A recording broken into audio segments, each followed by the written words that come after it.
বাকিটুকু শুনতে পেল না অনন্যা। সে দীর্ঘশ্বাস ফেলল। অতঃপর বাড়িতে ফোন করে রুমা খানকে জানিয়ে দিল তিনি যেন মিষ্টিকে বুঝিয়ে শুনে ঘুম পাড়িয়ে দেন। বর্তমানে ফারিস নেশাগ্রস্ত অবস্থায় রয়েছে। এমন অবস্থায় ফারিসকে দেখলে মিষ্টি হয়তো অন্য কিছু ভাবতে পারে। ফোনটা কেটে অনন্যা জানালার দিকে তাকাতেই ফারিস অনন্যার কাঁধে ঘুমিয়ে পড়ে। ফারিসের গরম নিঃশ্বাস অনন্যার কাঁধে উপচে পড়ছে। অনন্যার নিঃশ্বাসের গতি ঘন ঘন বাড়ছে। সে ভাবলো হয়তো ফারিসকে সরিয়ে দিবে, কিন্তু ঘুম ভেঙে যাবে ভেবে সরালো না, বরং ফারিসের কোকড়া চুলগুলোতে হাত দিয়ে ঠিক করে দিল। সকালে বেশ বেলা করে ঘুম ভাঙলো ফারিসের। সে আড়মোড়া করে বিছানা থেকে উঠল। তার ব্লেজারটা বিছানার এক কোণে যত্নে রাখা এবং জুতো ঠিক জায়গায় রেখে দেওয়া। কালকে রাতের কথা ঠিক করে মনে করার চেষ্টা করতে করতে দরজা খুলতেই দেখতে পায় ছোট্ট অনন্যা গোল্ডেন পাড়ে সাদা শাড়ি পরে, সাদা চুলের উইগ পরে এবং চোখে মোটা ফ্রেমের চশমা পরে, লাঠি হাতে নিয়ে গলার স্বর কিছুটা ভারী করে খ্যাক গলায় বলছে, কি গো নাতি, কালকে রাতে কোথায় ছিলে তুমি? তুমি কি জানো না রুমা খানের বাড়িতে লেট করে ফেরা নট অ্যালাউ? মিষ্টি একদম রুমা খানের মতো সেজেছে, যেন সে আরেকটা ছোট্ট রুমা খান। মিষ্টিকে দেখে ফারিস ঘর কাঁপিয়ে হাসতে হাসতে মেঝেতে বসে পড়ল। মা, তুমি দাদি সেজেছ? হ্যাঁ, যেমন খুশি তেমন সাজার কম্পিটিশনের জন্য মা সাজিয়ে দিয়েছে। পেছনে অনন্যাও দাঁড়িয়ে ছিল। সে এই প্রথমবার ফারিসকে এত প্রাণ খুলে হাসতে দেখল। সে ফারিসের হাসি দেখে মুখ চুপ গলায় বলল, আপনার হাসি বড্ড সুন্দর, তবে সব সময় গোমরা মুখে থাকেন কেন? আপনাকে হাসলে সুন্দর লাগে। অনন্যার বলা আপনার হাসি খুব সুন্দর কথাটি গিয়ে বুকে লাগলো ফারিসের। অনন্যার অধরের কোণে মুচকি হাসি বিদ্যমান, সেই দৃশ্যটাও আজ বড্ড ভালো লাগলো ফারিসের কাছে। তার নিজের কাছে নিজেকে বড্ড অদ্ভুত লাগছে। কি এমন হলো তার? সে অনন্যার প্রতিটি ছোট ছোট বিষয় অতি নিখুঁতভাবে পর্যবেক্ষণ করছে ইদানিং। শুধুমাত্র পর্যবেক্ষণ করেনি, বরং তাতে মুগ্ধ হয়েছে বারংবার। সে শুধু উঠে দাঁড়িয়ে মিষ্টির মাথায় হাত বুলিয়ে ওয়াশরুমে চলে যেতে নিলে অনন্যা হাসি থামিয়ে হঠাৎ বলল, আপনার টাওয়াল নিতে ভুলে যাচ্ছেন। বলেই বারান্দা থেকে তাওয়াল নিয়ে ফারিসের হাতে ধরিয়ে দিল অনন্যা। ফারিস ছোট্ট করে থ্যাঙ্কস বলে ওয়াশরুমে চলে গেল। ফারিসের এমন ব্যবহারে কিছুটা চমকে উঠল অনন্যা। তার ধারণা মতে ফারিস নামক লোকটি তাকে হুকুম করে নিজে থেকেই এইসব কাজ করার আদেশ দেয় দাম্ভিকতার সাথে। সেখানে আজ পুরো উল্টো, তাকে ধন্যবাদ জানালো। বিষয়টি ঠিকমতো হজম করে উঠতে পারল না অনন্যা। আজকাল ফারিসের আচরণ বেশ অদ্ভুত লাগে তার কাছে। মানুষটা কেমন যেন পরিবর্তন হয়ে যাচ্ছে। অনন্যার ভাবনার মাঝে মিষ্টি অনন্যার ওনার টান দিয়ে বলে, মিষ্টির মা, আমার তো স্কুলের জন্য লেট হয়ে যাচ্ছে। ও হ্যাঁ, একদম লেট হয়ে যাচ্ছে। আচ্ছা, আমি এক্ষুনি নিচে গিয়ে ব্রেকফাস্ট বানিয়ে ফেলি, ততক্ষণে তোমার খারুশ বাপিও গোসল করে চলে আসবে। মিষ্টির খারুশ বাপি শব্দটি পুনরায় শুনে হেসে লুটুপুটি খেতে লাগলো। সে অনেকটা ভাবার ভঙ্গিমায় থুতনিতে হাত রেখে বলল, আচ্ছা মিষ্টির মা, আমি যদি তোমার মতো বাপিকে খারুশ বাপি বলে ডাকি তবে কেমন হবে? অনেক ভয়ঙ্কর হবে। তোমার খারুশ বাপ শুনলে মিষ্টি এবং মিষ্টির মা দুজনকেই পানিশ করবে। এখন নিচে চলো মা। আমার খেতে ইচ্ছে করছে না, আজকেও ব্রেকফাস্ট দুধ থাকবে। এসব কি কথা মা? আজকে না কম্পিটিশন, তোমাকে তো জিততে হবে তাই না? তুমি তো দাদি সেজেছো তাই না? আর আমাদের দাদি মিসেস রুনা খান কি উইক বলো? সে কত স্ট্রং এই বিষয়ে, কারণ দাদি প্রতিদিন দুধ খায়। তাই তোমাকে শুধু দাদি সাজতেই চলবে না, তার মতো স্ট্রং ও হতে হবে। আজকে কিন্তু কোনো বাহানা চলবে না মা। কথাগুলো বলেই মিষ্টিকে কোলে নিয়ে নিচে চলে গেল অনন্যা। অভি অফিসের ব্যাগ হাতে নিয়ে বের হতেই নিচ্ছিল, তখনই পেছন থেকে অভির মা ছেলেকে দেখে রান্নাঘর থেকে বেরিয়ে এসে বললেন, কে রে অভি, কোথায় যাচ্ছিস তুই? অফিসে যাচ্ছি, আর্জেন্ট অনেক কাজ পড়ে আছে। আর্জেন্ট কাজ বলতে কি এমন কাজ যে ব্রেকফাস্ট না করে বেরিয়ে যাচ্ছ? অভি মায়ের দিকে ঘুরে মায়ের কাঁধে হাত রেখে তীব্র কণ্ঠে বলে উঠল, কেস সাজাবো মিস্টার ফারিস খান এবং জুয়ের বিরুদ্ধে। সমস্ত প্রমাণ গুছিয়ে রাখা আছে। আমাকে এবং আমার অনন্যাকে যারা দিনের পর দিন দূরে সরিয়ে রেখেছে, এত বড় অন্যায় করেছে, তাদের কি আমি ছেড়ে দেব? ওদের উপযুক্ত শাস্তি দিয়ে ছাড়ব। কিন্তু অভি, এসব করে কি আদৌ লাভ হবে? অবশ্যই হবে। দেখো, অনন্যা আমাকে যতই দূরে সরিয়ে রাখুক, আমি ওকে জেনে বুঝে কষ্ট পেতে দেখতে পারি না।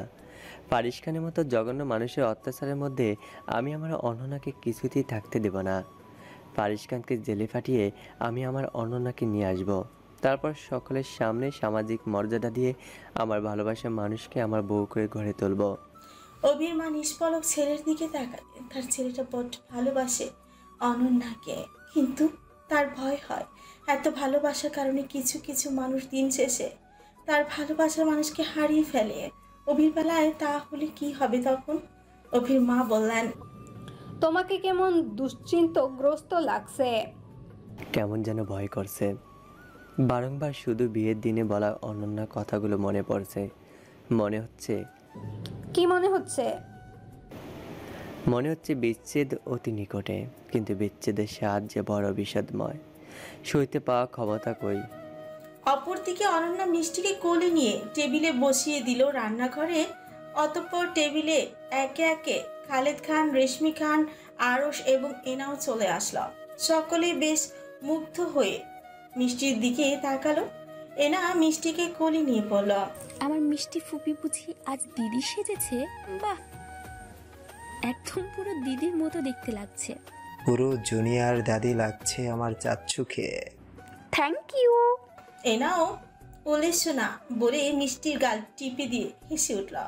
রান্নাঘর থেকে সবকিছু শুনে অনন্যাও বেশ খুশি হলো। তাদের কথাবার্তার মাঝখানে রুমা খানও এসে মিষ্টিকে কোলে নিয়ে বললেন, আমার মিষ্টি মাকে তো দেখি চেনাই যাচ্ছে না। ও মা, কি সুন্দর লাগছে, পুরো একটা পাকনা বুড়ি। নেক্সট জেনারেশন জুনিয়র রুমা খান হতে চলেছেন তিনি। তা এমন সুন্দর করে কে সাজিয়েছে আমার পাকনা বুড়িটাকে? অনন্যা টেবিলে নাস্তা নিয়ে আসতে রুমা খানের প্রশ্নের জবাবে মিষ্টি তাকে ইশারা করে বলে, কে আবার? আমার মিষ্টি মা আমাকে সাজিয়েছে। যেমন খুশি তেমন সাজো প্রতিযোগিতার জন্য। বাহ বাহ, সত্যি অনন্যা, তুমি একটা জিনিস। অনন্যা, তুমি যেমন ভালো করে সাজিয়েছো, আমাদের বুড়ি ফার্স্ট হয়েই যাবে। অনন্যা হালকা হেসে ব্রেডে জেল লাগিয়ে মিষ্টিকে খাইয়ে দিতে লাগলো। রেশমি খান সবকিছু শুনে মুখ ভেঙচি দিয়ে কাটলো। অপরদিকে আরশ অনন্যার দিকে রাগান্বিত দৃষ্টিতে তাকিয়ে আছে। কাটা চামচ হাতে নিয়ে শক্ত হাতে ধরে আছে। সে বিড়বিড় করে বলতে লাগলো, জাস্ট একটা চান্স।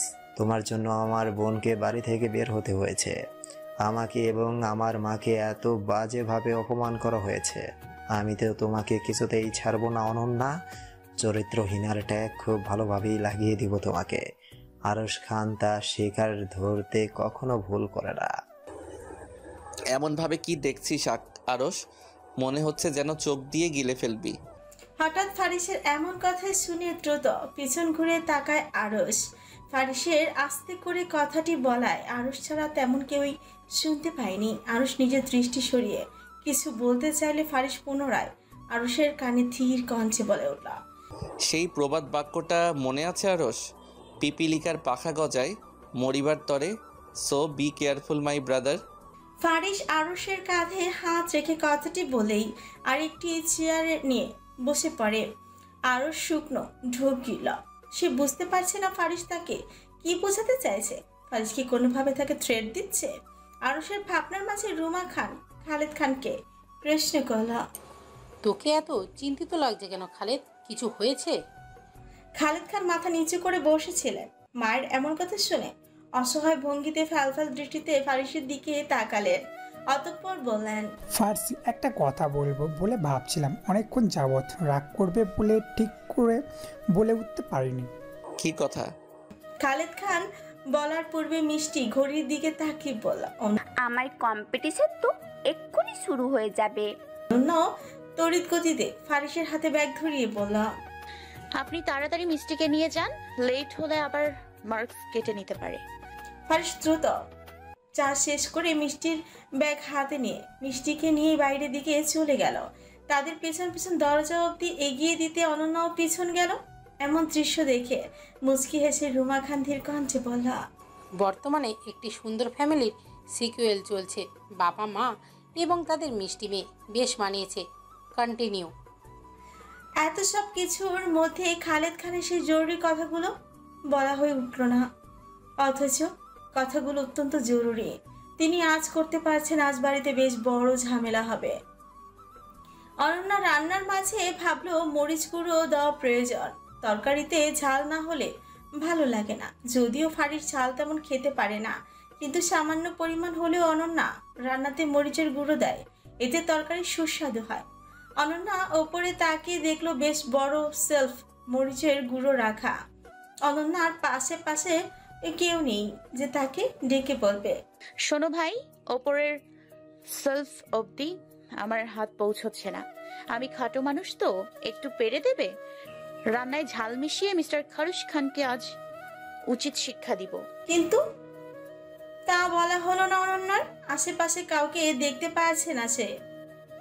তা সে নিজে চেয়ার টেনে হাত উঁচু করে মরিচের গুঁড়োর পাত্রটা নেওয়ার চেষ্টা করছে, কিন্তু পারছে না। অনন্যা রান্নার চামচ হাতে নিয়ে পাত্রটা টেনে নামানোর চেষ্টা করছে, কিন্তু সে বারংবার ব্যর্থ। সে বিড়বিড়িয়ে বলে, কি মুসিবতে পড়লাম ভাই, এরা এত উঁচুতে জিনিসপত্র রাখে কেন? পৃথিবীতে খাটো মানুষও আছে, তা কি এরা ভুলে যায়? দূর চাই। অনন্যা আরেকটু উঁচু হতেই পেছনের চেয়ার থেকে পড়ে যেতে নিলে ফারিস এসে দ্রুত অনন্যাকে কোলে তুলে নেয়। অনন্যাও ভয় ভয়ে ফারিসের গলা জড়িয়ে বড় বড় নিঃশ্বাস ফেলতে থাকে। ফারিস থমকে বলে ওঠে, বাচ্চাদের মতো এসব কি করছেন আপনি? কোনো সেন্স আছে আপনার? আসলে তাদের কথার মাঝেই মধ্যবয়স্ক মহিলা এবং মধ্যবয়স্ক একজন পুরুষ ঢুকে পড়ে। তাদের দেখে অনন্যা এবং ফারিস দুজনেই অবাক হয়ে যায়। ফারিস পিটপিটিয়ে বলে, রাশেদ খান। ফারিস তার বাবার সাথে তার সৎ মাকে দেখে ফ্রুকুচকিয়ে তাকিয়ে অনন্যাকে নামিয়ে দিল। অনন্যা অবাক হয়ে সেই মধ্যবয়স্ক নরনারীর দিকেই তাকিয়ে আছে। মধ্যবয়স্ক মহিলাটি কেমন গম্ভীর মুখে তাকিয়ে দাঁড়িয়ে আছে। সোনালি রঙের কাজ করা শাড়ি পরিহিত, খোপা চুল, কিন্তু সাজের জন্য মনে হচ্ছে কোনো পূর্ণবয়স্ক রমণী। অপরদিকে কালো প্যান্ট স্যুট পরে ফর্মাল ড্রেসে লাগেজ হাতে দাঁড়িয়ে আছে রাশেদ খান। ভদ্রলোকের মাথায় চুল কম, তাতেও পাক ধরে গেছে। মুখশ্রীতে রয়েছে এক প্রকার স্নিগ্ধতা, চোখে সেই ফারিসের মতোই মোটা ফ্রেমের চিরচেনা চশমা। অনন্যা লোকটিকে দেখে চট করেই বুঝে ফেলল, লোকটার কেউ নয় বরং ফারিসের বাবা রাশেদ খান এবং তার পাশে ভদ্রমহিলা রাশেদ খানের দ্বিতীয় স্ত্রী ইশিকা খান। রাশেদ খানের চুল যদি ফারিসের মতো এই বয়সে এসেও বেশি থাকতো, তবে হয়তো দুজনকে একে অপরের ভাই মনে হতো। ফারিসের ঘরে থাকা সেই ফ্রেমে দেখে অনন্যার মতে লোকটি যুবক বয়সে একদম ফারিসের মতো দেখতে সুদর্শন ছিল। কিন্তু এত কিছুর পরেও একটা কিন্তু থেকে যায়। হ্যাঁ, লোকটাকে আজ সামনাসামনি দেখে কেমন যেন পরিচিত মনে হচ্ছে। তাহলে কি লোকটির সাথে অনন্যার কোনো যোগসূত্র আছে?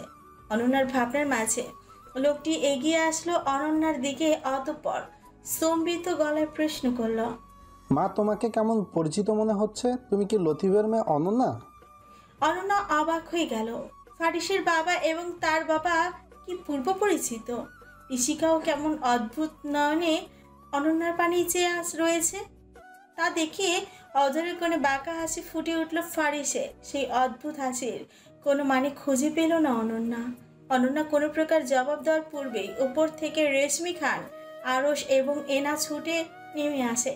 রেশমি খান এসে ইশিকা খানকে জড়িয়ে ধরে বলে, আরে ভাবি, হোয়াট এ সারপ্রাইজ! তোমরা আসবে আগে বলনি কেন? যদিও তোমার দেবর বলেছিল তোমরা আসছো, কিন্তু তা যে আজকেই আসবে তা তো জানতামই না।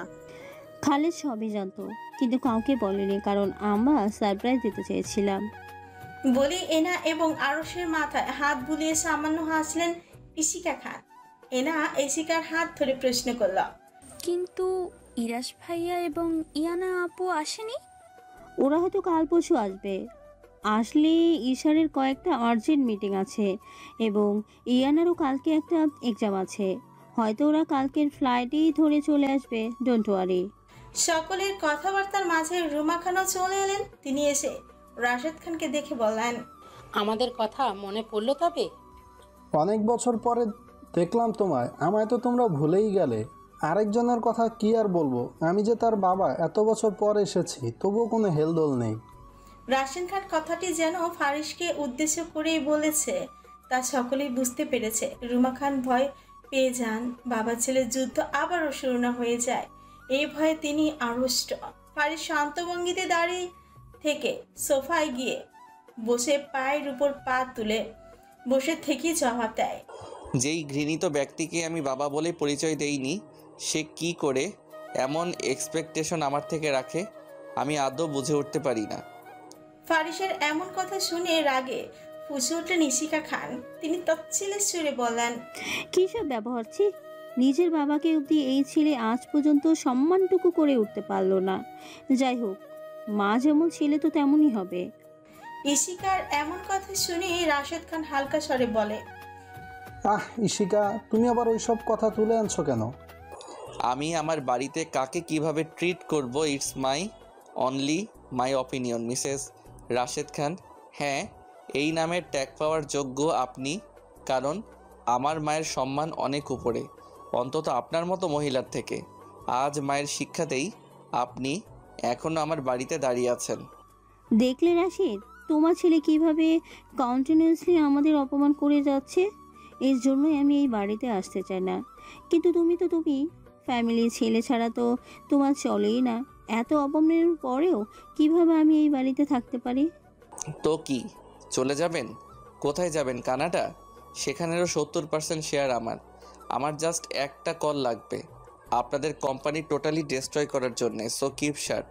আমার মায়ের উপরে কোনো ধরনের বাজে মন্তব্য করার আগে নিজেদের জায়গাটা ভালো করে বিবেচনা করে নেবেন।